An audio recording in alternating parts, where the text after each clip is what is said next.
When I talk, they listen. This is what they've been missing. This podcast is what they've been missing. When I talk, they listen. This is what they've been missing. This podcast is what they've been missing. When I talk, they listen. This is what they've been missing. This podcast, this is what they've been missing. When I talk, they listen. This is what they've been missing. This podcast is what they've been missing. Word.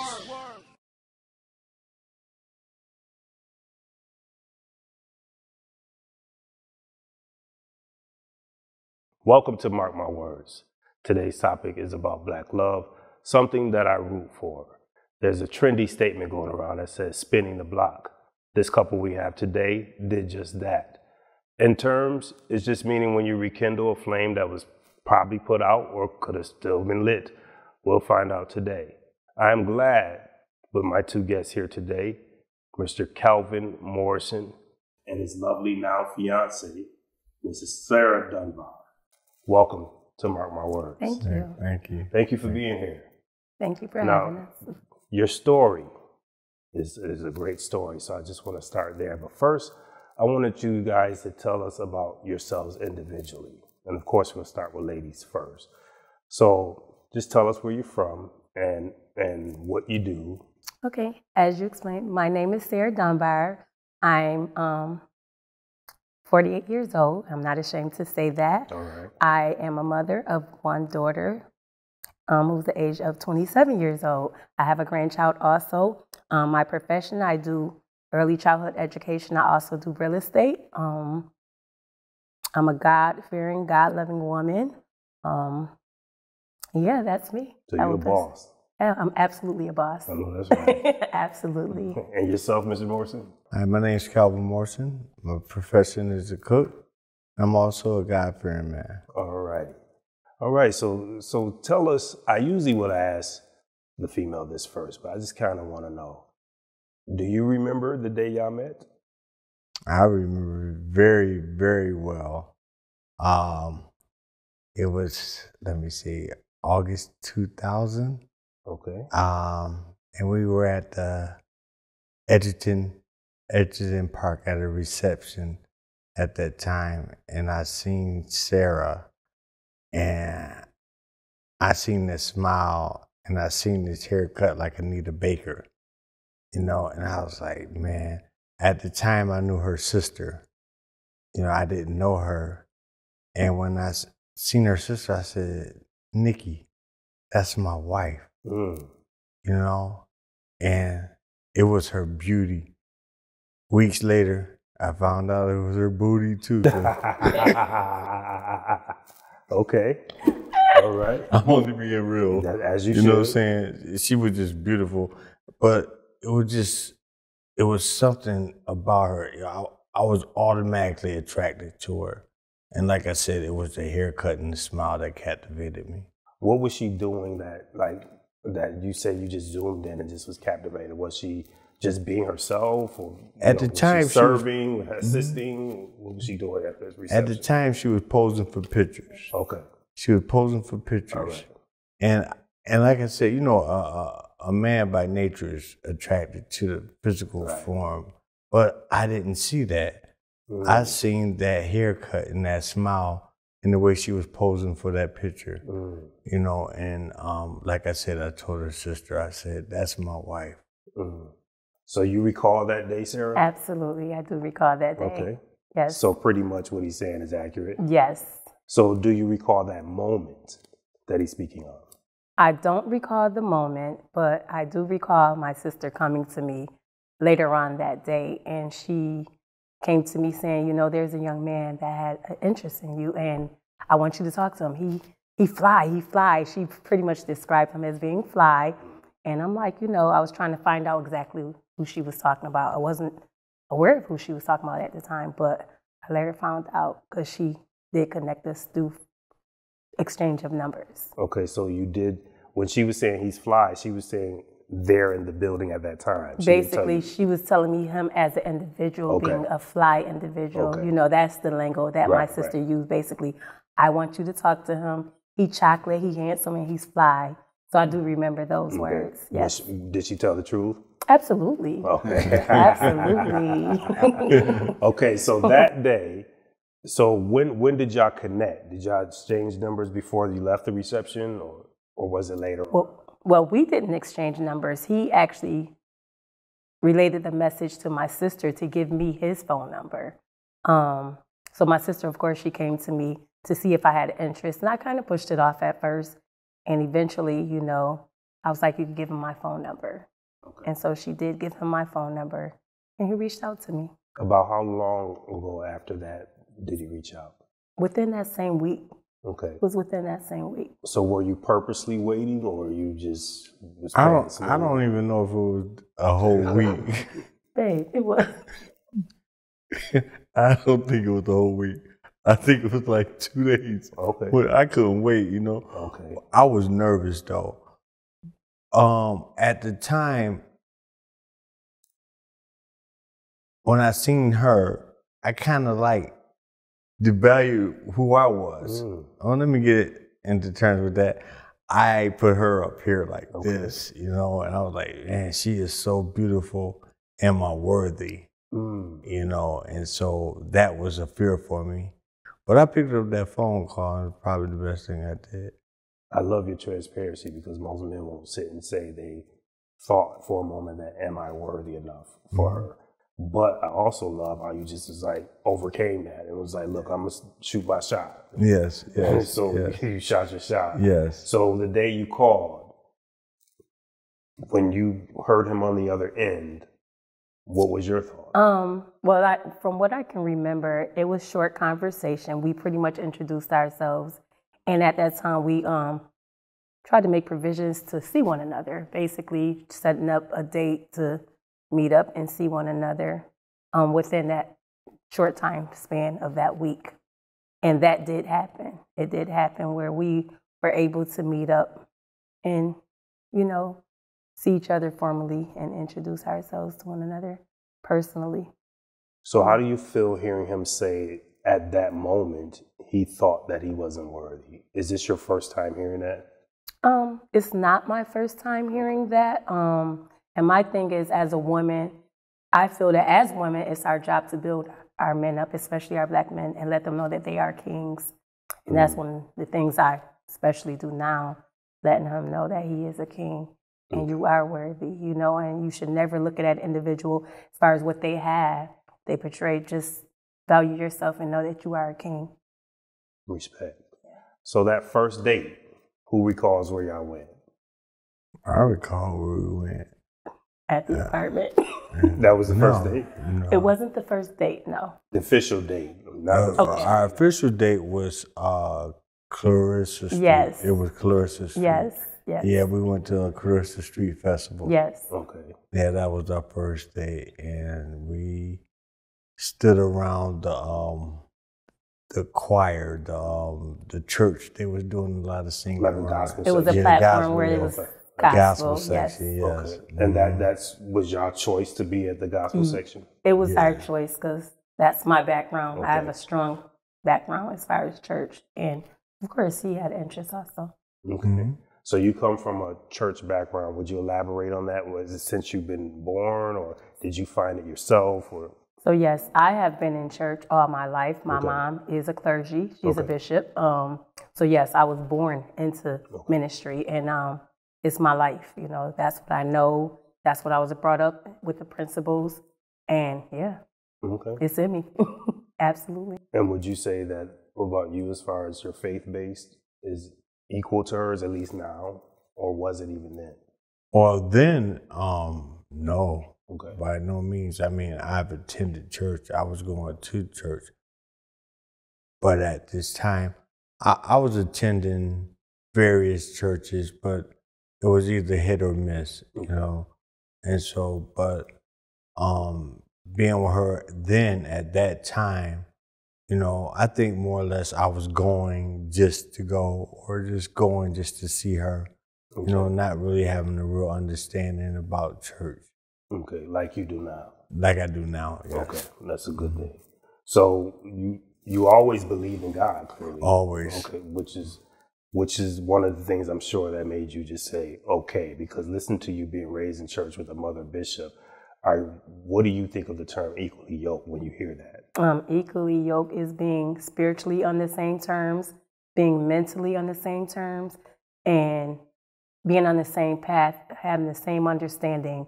You can't serve this belief and then the other serve another. We have to serve the same God and have the same attributes as far as where we're going in life, the same understanding.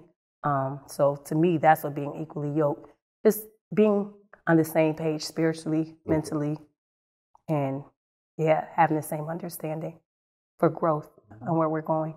You agree, Calvin? Oh yes. For me, like I explained to you, at that time I didn't see myself as being on the same playing field with her, and now equally yoked means to me that we're both leveled off, both side by side.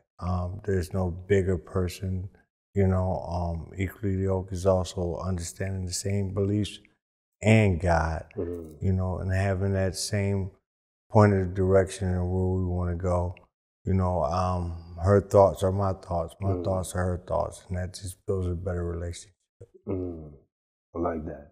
So how long after the first date did y'all say, it's funny because as adults we're like, you don't want to say to somebody, would you go with me or would you be mine? You as adults, you kind of, the question is always like, I don't know if it's flat out like, are you going to be my lady, or we just fall into it? Yes. So how long after the first date did y'all introduce titles or become one?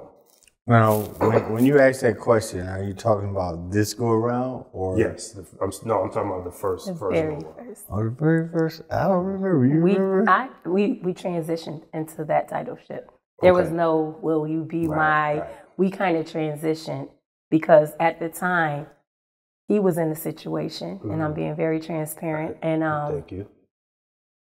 When I met him and when I found out that he was in a situation, I gave him an ultimatum because I'm not one that's going to play second to no one. When you say found out, did you find out through Calvin? He absolutely let me know, and it wasn't more so, he didn't pretty much put it out there like he was he said he was dealing with someone. Like, and at the time, a situationship, absolutely. Right. And he wasn't happy in that situation, but it was a comfort zone for him at that time. Mm-hmm. So, I wasn't going to allow him to keep, seeing me or thinking that something is going to come out of it without him. And that I didn't want to even put him in that, because I really didn't know how strong of a background or where he came from, how long span it was when he was with the other individual. But I knew off the bat that it's strange to say this, but I'm going to say it. When we start talking and seeing each other, I felt it in my soul, the connection. I felt he was into me, At the time, I can't say I was immediately into him as he was into me, but I felt that he was strongly into me. And I knew at that time, like, okay, you got to do something because I'm not with playing any games.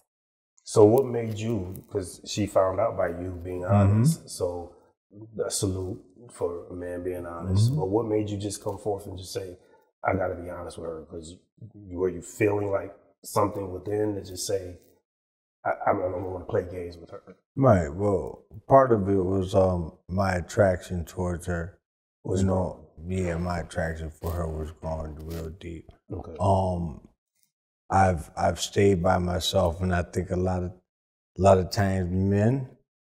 I'm gonna just keep it on me. Okay. We play games, and I was just tired of all the lying and deception, and with her, I know I didn't want her to go nowhere at that time, and I just kept it real, instead of cutting corners and fabricating. I just told her that I was seeing somebody else at the time, but my whole interest was in her. I was never into that other individual because the lifestyle I was living, I was just doing me, Because when you say stay by yourself, you were residing as a bachelor Yes, yes. Okay, so when she came along, you wasn't no scrub nigga type. No, you had your own. not you at all. worked. Okay. Big pimping with the ghost. That's right. She didn't come into just like this dude staying at home with mama or something. Like you had your own, right, not at all. And you were a productive member of society. Yes, Okay. yes. And so was that an attraction as well? It was an attraction as well. He kind of jumped. So when we first met, he was residing with a young female. He was residing with someone. I think he kind of missed that, but we're going to be transparent. Did you remember that? Babe, of course he remembered. Yes, he remembered. So he was residing. He was residing with someone, and that's what made me come at him with an ultimatum. And shortly after that, he did make provisions, and he went off and stayed on his own. Okay. But I wasn't going to continue to dialogue with him and meet up with him, knowing that he was residing with another one. Right. Okay. Yes. So would you say that kind of gave you the push to say, you know what, I'm gonna get out and get my own to prove to her that it's really on most definitely. Okay. Most definitely. Okay. So now y'all together. You got the titles. He's done what you expected of him, and I must applaud you because a lot of times women don't push for us men to do. They be very accepting to a lot of them. Not every woman. A lot of them. Yes. And so I applaud you for being one that gave that push because it helped. It helped him to be who he is today. So how long did y'all date now, seriously, in this first round before we spent the block? Well, I know we were together like 10 years. The first round. The first round y'all were together 10 years. And we have a story. We were actually very close to being married even then. What happened? The eavesdroppers want to know what happened. It just, the timing. It wasn't the right timing. Within 10 years? Within 10 years. And you hear those stories all the time. But, the love was there, but I just feel that it wasn't the right timing. I think, me being younger, because I am, how many years? 6. I'm 6 years younger. And at that time, I think I was 22 years old. Okay. I'm a young babe, Okay. I'm still growing. Makes sense. And, it just wasn't the right timing. Okay. We were both still finding ourselves in life. And again, the love was there, but you go through transitions and it's easier when you're younger to shift than when you get of age and you know what you want in life. So at that time, I just felt like, it wasn't the right time, but we came very, very close down to me getting my wedding dress, having bridal parties. Wait, so there was a first time proposal? Absolutely. Okay, so Yes. in what year within the 10 years did you propose? Ooh, now you gotta help me with that one. So Really? probably was 2009 or 2008. Yeah, we were 4 or 5. We was in deep. Not 2008, I'm sorry, 19. So 2000, hold on, let me just get this right. I want to get my dates right, I'm sorry. It's okay.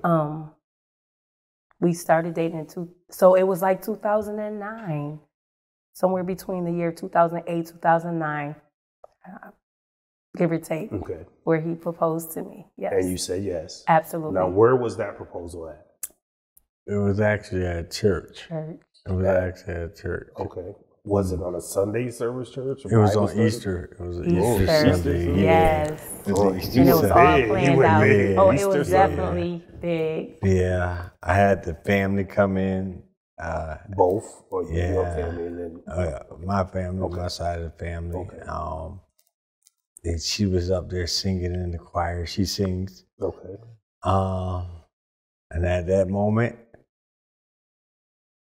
I took the microphone and You said the mic at the church? I took the mic. And On I Easter Sunday. started to preach, but I said, "Nah, let me calm Absolutely down."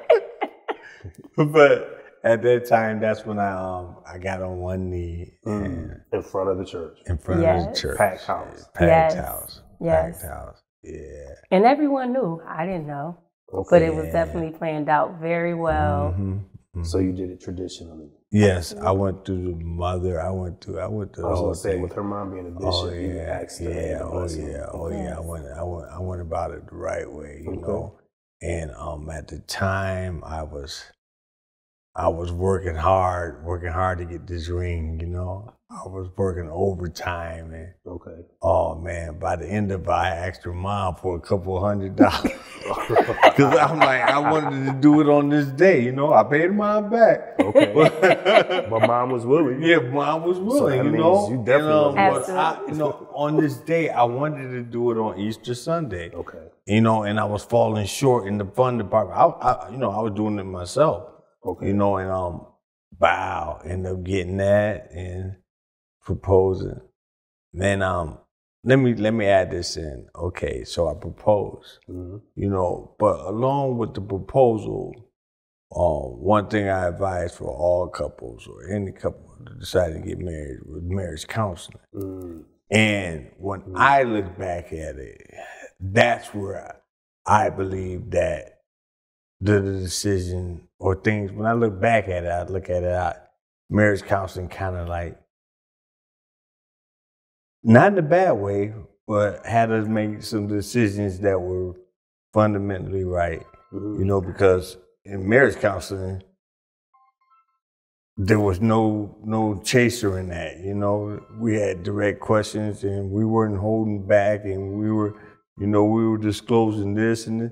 And so at the end of the day, we weren't ready. We weren't ready for marriage, you know. But that was a blessing, you know, at that time, you know, because I don't think this point would have happened or rekindling had we got married then. So correct me if I'm wrong, Sarah. What I'm hearing is that you guys went to what is right, marriage counseling. It should be what precedes an actual marriage. Yeah. But in the marriage counseling, was that with your mom, the bishop? We was going to. No, we didn't go with my mom. No, we went to. I wanted Pastor. Clint. Yes, his name was Pastor Gray. Yes, Pastor Gray. Yeah. Pastor Gray. Yeah. So someone not biased then. And that's why exactly. Okay. Yes. So within the counseling, he was bringing up situations or things that couples should hear that absolutely made y'all have like aha moments. Like we probably not ready. Exactly. And so you guys were truthful or honest with yourself. Yes. Yes. And so is that the reason why you really didn't go forth with the actual ceremony? No. Okay. No. But however, it played a part in it. For you? For me. Okay. And so what do you say? Just transitions in life, you know. Going through transitions in life and realizing that at that time it wasn't the right time, you know. So, you know, going through, you know, just challenges and, you know, being in a relationship and you go across things and you hurt people and, you know, that don't make you feel well. And for me, making a decision to walk away because I know for me, to be transparent, I opened up avenues which hurted him. And I didn't want to continue to hurt him. You know, I didn't want to hurt him because I knew I would honestly say at that time, he was loving me more than he was loving himself. And when you love an individual more than you love yourself, you lose yourself. And that's what I came to realize. And I couldn't allow that to happen anymore. So I'm listening, I'm probably reading wrong in between the lines. So when you say some things had to more be clear on your part, was there any infidelity on your part? There was no infidelity, but I did open up lines of communication. Okay. Which is a form of it. It is a form, absolutely. It absolutely is a form of it. And I just feel that at that time, me being young and, you know, thinking that I wanted something more, thinking grass is greener and keeping those lines open. Now, it wasn't strong because not to downplay it, because it is infidelity, but I've always respected Calvin. But I've had friendships, and you know, you hear a lot of times where they say you can't be friends of anyone of the opposite sex because your man's, well, they say your husband's supposed to be your best friend, but I think that should relate also in relationship. And we talk about that even now. And so there was some doors open where I kept that line of friendships open. and it made him feel very uncomfortable. Okay. And when it brought discomfort to him, it led to him losing himself in areas, and that didn't make me feel good. And, you know. So that sounds pretty accurate and familiar when she speaks. Okay. So do you feel like you'll ever fall back in that place of loving someone more than you possibly can love yourself? Oh, no. You No. learned. No. You learned from that. No. One of the greatest teachers in life is pain. Oh, You know? Wow. And listen, I graduated with honors with that. Okay. You know, so no. Okay. No, I can never allow myself to go back that way. And it's good, man, to have a woman that's just willing to catch you and say, look, I'm noticing you digging me a little too. We don't get that. So again, I'm applauding this in so many ways that you're able to just tell your mate, like, look, this is not attractive to me, because you know some people be like, I love you to death. Right. Like those type of statements we take loosely. Right. And some people can look right into them and be like, no, don't love me to death. You see what I'm saying? And honestly speaking. Now we're to the part where you both decided after counseling that maybe it's not right. And then for what you said, you know, just was young still and just didn't want to make any decisions, that major decisions. So how did you guys end it, call it off? Who called it off? Who called who said, well, how did it totally end the first round? We just came to a conclusion that it wasn't working because we were at a place of arguing quite often and not meeting eye to eye, and it was robbing both of us of our peace. So we just made a conscious decision to go our separate ways. And would you say it was amicable? Yeah, at that time it was, yeah. Okay, so what year was this? It was 2010, because we were together for like 10 years. It was like 2010, 2011. Yeah. Somewhere around that time. Yeah. So 2010, y'all went your ways. How did that feel? For me at that time, like I said, I was very much into her, you know, so it was always at that time of separation, it was a feeling of failure, you know. Failed the relationship or failed yourself or both? Felt a relationship, and, you know, felt a relationship and felt myself, you know what I'm saying, you know, as I look at it, you know. But at that time, I had moved in with my cousins. Okay. We all got together, and we were all going through something at that time. Yeah, and we got together and we called it the Heartbreak Hotel. Okay. You know, but at this time when we were all living together, it was also a healing process. Now I say we were all going through something. We all were going through separation at the same time. And we all got together, moved into a house, and it was just like therapy, you know, and we would all just talk about where we were at, you know,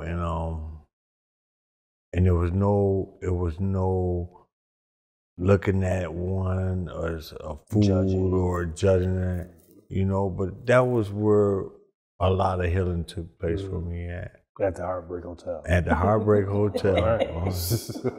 So how did you feel after that day, Sarah, in departing? I felt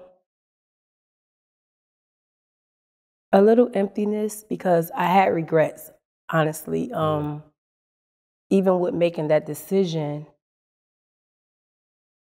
my heart and my mind kept going back to him. Because one thing I can say that I cherished being with him is the family values and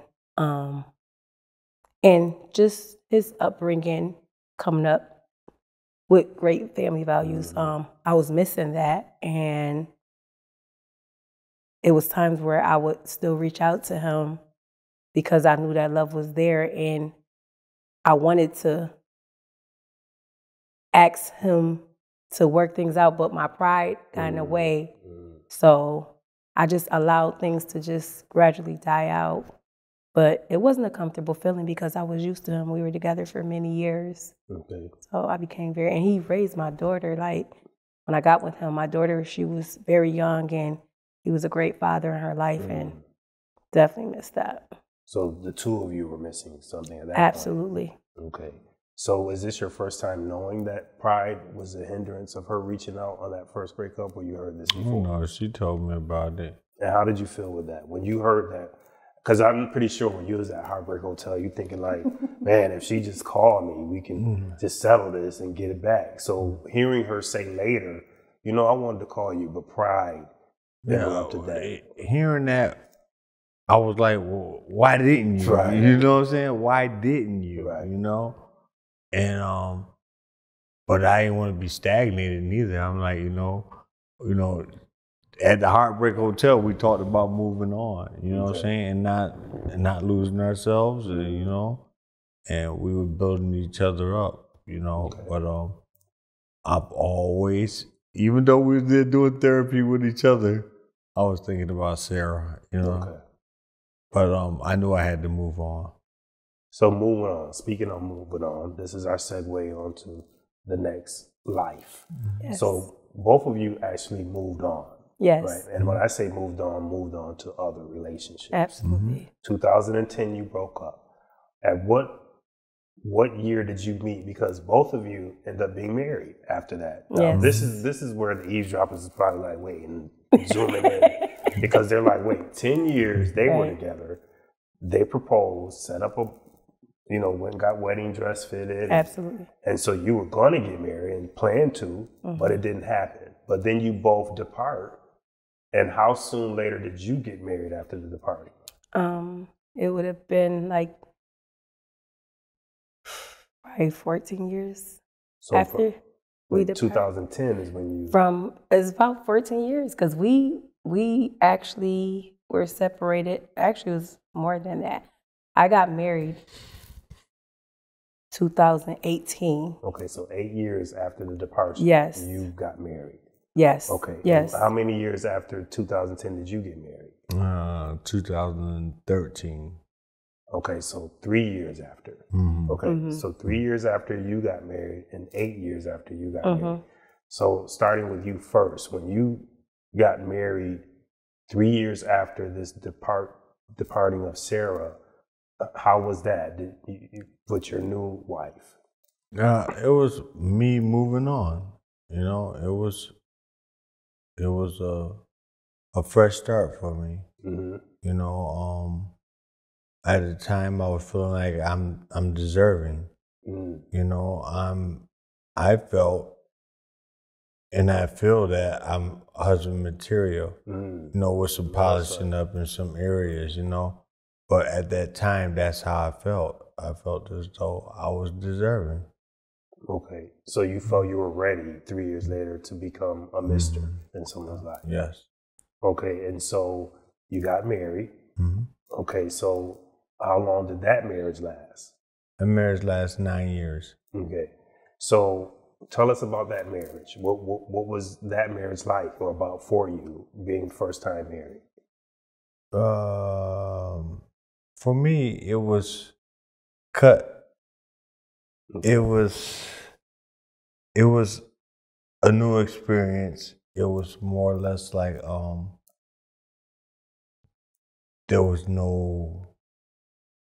nothing I could hide, or, you know, it was no games being played or none of that. Not saying that I got that from Sarah, but with this, it was no games being played, and I was in a relationship, in a marriage, and I, for better or for worse. Okay. You know, even though I may have not been ready, you know, at the time I thought I was, you know, and I don't want to sound contradictory, but at the time I thought I was ready to be married, and I'm like, I'm that guy, I'm that, you know, but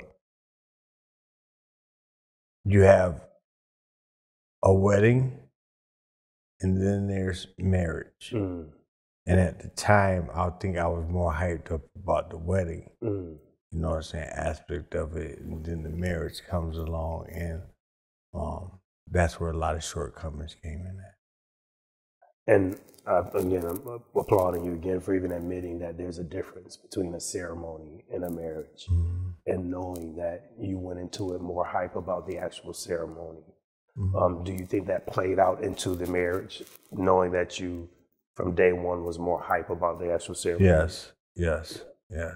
I can honestly admit that. Okay. And so, Sarah, he did 3 years. You went 8 years after. So, him 3 years, 2013, we'll say. When did you hear that he was getting married or got married? Because I know in small towns and cities, people hear.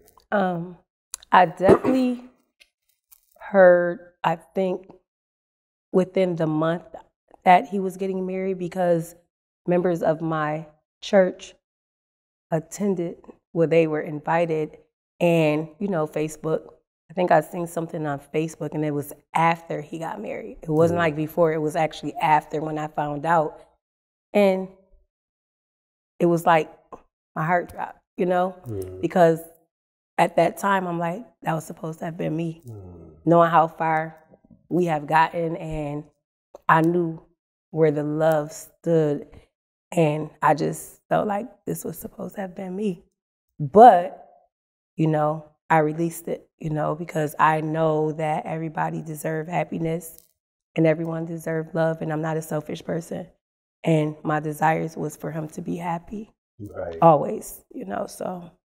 So I'm posing this question to you only because he got married first. Yes. So when he got married, did you think to call the next day when you saw the post or send a text or reach out? Absolutely not. Okay. I'm a very respectful woman. My thing is, you know, I heard about it and I seen even pictures, but at that time, I'm like, okay, that's my release. Because I knew something was still there. And I'm like, okay, this is my release. And, you know, I wish him the best. But I always felt in my heart that that connection was there. Right. And even after I knew and when I heard about it, I knew he still loved me. And you knew that, of course, not because he told you, because you hadn't talked to him. Absolutely. You just knew as a the soul connection. tie type of Absolutely. thing. Okay. So you would just sit and just be like, I see the pictures, I see them, but I know. You felt Absolutely. That. Exactly. Okay. I know. Okay. So by 2018, you got married. Yes. 8 years later. So honestly speaking, do you think that, was it some type of retaliation to say? No, absolutely. Because it is 8 years later. Right. Basically 5 years after he got married. Absolutely. No retaliation. It was just me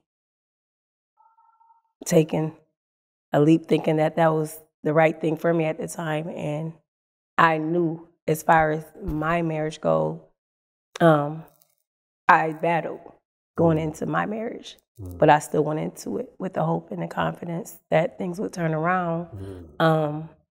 But my reasons wasn't the right reasons. So I know that's why, because he wasn't my husband. Because even then, by 2018, was there still residue, if you will, of Calvin on you? I think there was residue. I think the love was there, laying dormant, but it was kind of tucked away. It was tucked away, and I personally didn't feel that we would ever come back together. I didn't ever feel that way. I didn't know his situation as far as the status of his marriage, but I definitely didn't feel that, because I wasn't really checking for him. I wasn't, you know, scouting around. You know, like I said, I just made that decision to move on and wish the best for him. Right. So Calvin, do you feel at times there was some residue or leftover of Sarah on you internally? Honestly speaking, yes. You know, honestly speaking. I think more or less like I did a lot of damage to the person I married because I was looking for Sarah and her, you know. And, you know, not to say that it was a daily reprieve or like it was always something like that, but I knew that, you know, that situation wasn't Sarah, you know, and I may have been wrong for that to even go through the whole process. 9 years. Yeah, 9 years, you know what I'm saying? But yeah. How do you feel saying that? I feel, well, I asked for forgiveness, first of all. Mm-hmm. So I feel relieved when I say it, you know, because to thy own self be true, you know. I actually feel relieved about it. And how do you feel hearing that, Sarah? It is, to me, it's honorable because even when we started talking again, and I don't want to jump the gun because I'm not sure what questions you're going to ask, but even when we started talking again, that was one of the things that I asked him to do, go to her and ask her for forgiveness, you know, because you got into this woman's life and you know you weren't freed up within yourself. You still carried me in your heart, and you shouldn't have even went on with the marriage knowing that I was still there. So I asked him, I actually, as a woman, I told him, you need to go to her and ask her to forgive you. Now, must I ask, did you do the same with your husband? No. Now, why you don't feel you should? It was different scenarios. Okay. So you don't think he needs any explanation or Absolutely not. Okay. Okay. Okay, I got that. So you did that. Did you reach your ex-wife when you did do that? Did you actually reach her and ask for the forgiveness? I tried. Okay. I attempted. Okay. I can't say tried. I attempted to do so. You know, during our going through things, you know, like I said, I was trying to honor and say, for better or for worse, you know, hey, let's get counseling. Let's try to work this out. But deep down, I'm listening to you and I'm respecting it. But hearing for better or worse, you're saying all this time you know you wanted Sarah while you were in your current marriage. So did you think the vows would somehow rearrange your internal feelings? Yeah, pretty much. Okay. But let me be clear about this. Just like Sarah, I tried to press down Sarah also. You know what I'm saying? So it may have been tucked away, but I was still trying to move on with life, you know what I'm saying? Hoping that things would, you know what I'm saying, change, because I was like, I'm done with Sarah, you know what I'm saying? I can't, you know, I was honestly saying that I'm done with Sarah and this is who I married, you know? So it wasn't that I was even being phony, you know? I was trying to honor my marriage, you know? I got married. Okay. Mm-hmm. Okay. And so, Sarah, with your ex-husband, when did you divorce? You said 2008. You got married. We married 2018, yes. And we divorced January of 2023. It became final. So 5 years you guys were in the marriage. But we were just existing. Absolutely. Okay. So how many years would you say you really was in the marriage? None. Oh, wow. Absolutely. 5 years and you say And I'm being very transparent. You know, I have no malice in my heart. And I want to say to the audience, you know, hearing me and my fiance discuss about our significant others, I'm totally confident within my skin. And I want Calvin to also, which he is at this point. So I know people would tend to question, wow, you know, they're talking about their exes. We're delivered from those situations. So we can talk about it, you know. In order for him to get his peace and to get freed up to be the man he needs to be for me, he had to get that release. The same here. So one of the things that was very important to me coming back together was getting that release. And like I said, I'm a woman myself, so I respect women. And it was very important for me to have him go to his ex-wife at the time to ask for forgiveness, because I didn't want his blessings to be held up. And I also didn't want him to be in bondage. I didn't want him to feel that he wasn't worthy and he had another failed situation, because he went through that with me. And going through that again, being married, I wanted him to know that he was a king again, because coming back into it, he was broken. And I can admit that. He can admit that. He lost himself again. I knew it. He may have not wanted to admit it, and he did, but me being connected to him, I knew, and I didn't want to see him like that anymore. So at that moment, I was immediately drawn to him. And when I was drawn to him, I was drawn to be a friend, not knowing that we would be at this place. So drawn to him, let's pick up from there, because I don't want the eavesdroppers to think like, well, they must have been talking Absolutely all this time. not. Okay, so you two never were talking within the duration of both of your marriages. Absolutely. Hey, listen, I'm here. I was gonna say. I'm here to kill all that, you know, and tell you that I had not spoken to Sarah. No. I have not seen Sarah. At one point in time, early on in my marriage, Sarah sent me a friend request on Facebook. I declined, you know. I was, you know what I'm saying, moved on from that, you know what I'm saying? But as far as me and Sarah, I had no clue what Sarah was doing until one time, through Instagram? No, through Facebook. Friend that you may know. And it came up, Sarah Jones. I'm like, That was God. right? And I'm like, Jones? I don't know no Jones. But was her face in the profile? Yeah. So hear me out. So, you know what I'm saying? But, you know, it still didn't matter. But I was like, oh, Sarah done got married. You know what I'm saying? You know?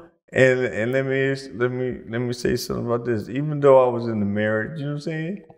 I'm human also, you know? I'm human also. Like, that's what we want to hear. Yeah, like how did you feel? She married him, but didn't marry me. Right. You know what I'm saying? So, and I'm glad you said that, because that's what I was saying to both of you. The audience is going to say, well, they both were married 10 years. Why didn't they get married? And you said what a lot of people are thinking. She married him, but didn't marry you. Why didn't she marry me? But you know what I'm saying?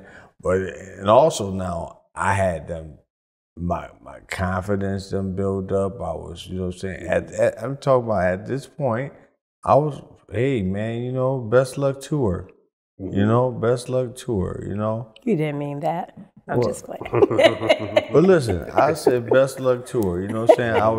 I was in a marriage, you know what I'm saying? But I'm like, dang, Sarah got married, you know what I'm saying? You know? Because it's somewhat, we can talk like this now, being that they have rekindled the flame here.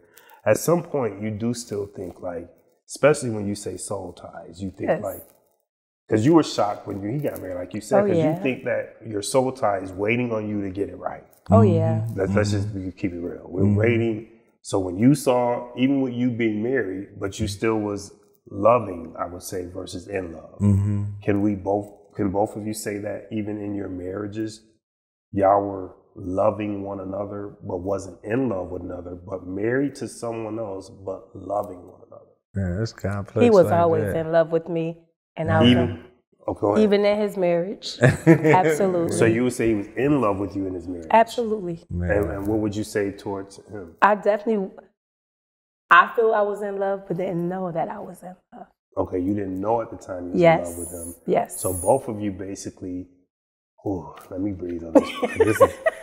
This is deep, eavesdroppers. And there's no judgment, because we got to sit in the place of love. Absolutely. You can't judge it because they were together first. You don't want to judge it because they were together first. They didn't just randomly come together while they were married. They had a love as a foundation first. So the reason I said I needed this breather, because I'm like, no, you guys were in love with each other while you were married. And which is the abnormality of it. Yes. So who would say first, if either one of you, do either of you regret your marriages, making that move of giving that time that could have been with each other? Want me to answer that? You go first. Let me answer that first. Absolutely. I don't regret my marriage. Okay. You know what I'm saying? And where I'm at in life now, I needed to go through what I'd been through to make me a better person for my future wife. You know what I'm saying? I don't have any regrets. One of the greatest teachers is pain, like I said before. You know, and what I went through, you know what I'm saying, all I could do is learn from it, you know, and do the best that I can do, you know, for Sarah, you know, and that's my goal, you know. While being in the marriage, you know, marriage isn't easy, you know. It could have been easy though, you know, had we had God, you know, and I can see that now because, you know, and I'm not just saying this for the show. Right. I'm saying this for real. You know, it's supposed to be you, God, and your wife. Okay. You know, vice versa, wife, God, and your husband. God, no you. remixes. Right. And I had none of that. You know, so it was a constant tug of war, you know. And at the end, I found myself in the marriage but lonely. You know, I found myself lonely, and I didn't want to believe that it was coming to an end. You know, I didn't want to come. I'm very secluded, so with me saying that, I was not going out looking for help. You know, one of the things that I was taught during our marriage was keep people out your business. You know what I'm saying? If you want to make this last, do this, do that, you know? And so I felt as though I would tarnish the marriage if I go outside and look for help. This is just my thoughts, you know? And I felt as though we could have worked things out. But that wasn't the case, you know what I'm saying? The marriage was broken. And I had just made a decision like it's best for me to move on, you know. That's respectable. And as we come to conclude here, do you feel that there was any regrets in yours? I felt that I never should have went into my marriage. And I actually kind of knew that at the time, even standing at the altar, you know, but I went into it, you know. And one thing, standing at the altar. Absolutely. And it's funny you say that. I like, again, there's your honesty. So standing at the altar to marry someone else, you were still having regrets. Yes. Thinking like, this isn't right. Absolutely. And isn't that somewhat what you felt? You went into it at the altar. You were hype about the actual wedding. Yes. So did you share, do you think, the same sentiments at the altar? Yeah. If I look back on the hindsight, yes. And so continue as you were going to say. So, yeah, and I went into it. But one thing I can say, what's for you is for you. The book of life is already written. We just play out our roles. We can go around the world, but what's for you, it'll come back to you. And that's Calvin and my story. I do definitely consider us as soulmates because, you know, where we started to separate and not have any contact. And I want to be clear because neither of us have spoken of this. We first initially spoke March of last year. 2023. That's when we both had a word to each other. My divorce was already final, and I was already separated from my former husband over a year. So I felt like I was, you know, in a good place. I was healed because I already was going through it when I was there in it. It was more so Calvin. I know he needed, and he's still healing. I do know that. So when was what month and year was your divorce? Hers was March 2023. Mine was January. Oh, My January, divorce. sorry, January so it started October, and I put a pause on it. And the reason why I paused, because I wanted to just see if the fight was there. Okay. But that wasn't my husband. Okay. So, you know, fight to put up? What's the fight? You know, he wasn't my husband. So I made a decision to proceed. and it became final in January. And yours? Mine was July 18, 2023. Okay, so yours was like 5 months after hers. Mm-hmm. But y'all began talking, you said March, correct. So you were separated at least. You were at least emotionally broken up. Absolutely. It was over. Okay. It was over, you know what I'm saying? And I knew once that light got clicked off, it wasn't no turning back on. Okay. And let me say this, I had not been in touch with Sarah. Okay. It was one day, you know what I'm saying? I was in a real dark place, you know, and I just happened to pick up the phone. I knew that the marriage was over and stuff like that. And I'm pretty much like, which direction in life am I gonna take? You know what I'm saying? What am I gonna do now? I gotta get me a place. I gotta, you know what I'm saying? I gotta do this. I gotta get me another job. I gotta, you know, these are all the thought process going through my head. And one day, and I kid you not, I just happened, hey, what you doing? And at that time, you didn't know she was divorced, though. I did not. In March. No. So it was like gonna be a friend. Y'all had a friendship. So basically, it was a friend picking up the phone to a friend that day. But we didn't have no contact. For years. That was the first time. Right. For years. Right. But it was friend to friend. That was Absolutely. intent. Yes, that was the intent. Now, when I picked up the phone, had she had been like, or no, I know her well enough to know that if she was in the marriage, she would have let me know. You know what I'm saying? So my hope was, you know, I gotta keep it real, you know? You know, is this marriage still, are you still married? And when I heard that, right, I didn't automatically say to her, well, I'm going through a divorce, you know what I'm saying? Yeah. You know, it was none of that, you know what I'm saying? It was just like, whoa. You know what I'm saying? In your mind, you were thinking like, this is confirmation low key, this call. But you didn't call for that. No, but for that to happen on the other end, internally, you're thinking like, this is confirmation, this call that I made. Yes. Because you knew at that time that y'all was coming to an end. And so fast forward to where we are today. So you two sit today engaged. Absolutely. As we see here, that nice yes. rock. So how did that come about, and when did that come about? This came about on my birthday, your baby. birthday, February. You better get it together. February 17th of this year. Yes. Of this year, yes. So you know, everybody doing the math. This is how people are. So if they keep it in mind, March is when y'all started talking. July, you got your divorce. So February will take us back to like 8 months later. So 8 months later, you propose. And here's not just these two as a couple I speak in admiration about. I just think adults, period, it doesn't take that long when you in love. It does if you're grown, it don't take a drawn out of dating, especially when you've already were with each other and in love. Yes. So I know y'all doing the math, y'all using y'all pencils in your mind, understand that they were already together and they're adults and they know what they want. And so you propose. So you do the math. I got divorced July 18th.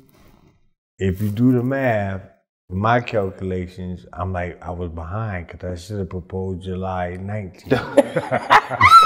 Period. That's how I look at it. You know, I love this woman. You know, and that's the bottom line. I ain't got to sugarcoat. I ain't got to fake in front of nobody. Yes. You know what I'm saying? I don't have to play no type of role.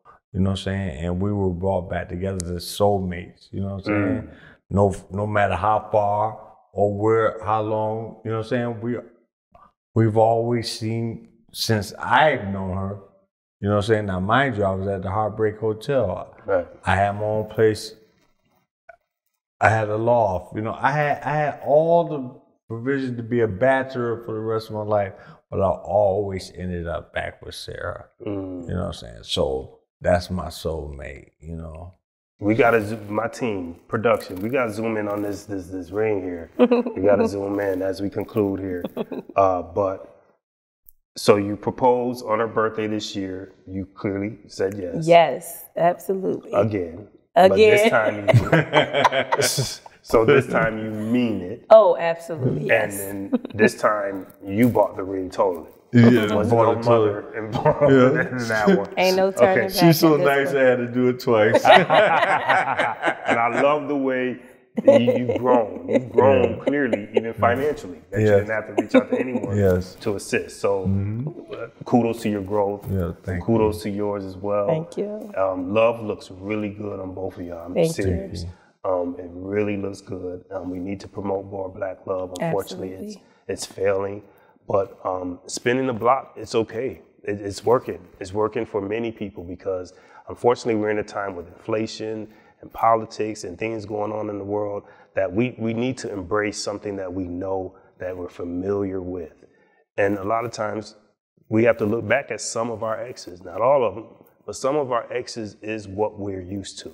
And pride often gets in the way of rekindling, as we even heard here today. I'm just so thankful that you guys tuned in today to hear Calvin and Sarah's love story of rekindling and spinning the block. And maybe someone they can touch today to say, it's okay to do so. I'm L. Mark Williams. This is Mark My Words. Thanks for tuning in. But as my guests, they do the talking. As the host, I listen as you eavesdrop. Thank you. When I talk, they listen. This is what they've been missing. This podcast is what they've been missing. When I talk, they listen. This is what they've been missing. This podcast is what they've been missing. When I talk, they listen. This is what they've been missing. This podcast, this is what they've been missing. When I talk, they listen. This is what they've been missing. This podcast is what they've been missing. Word.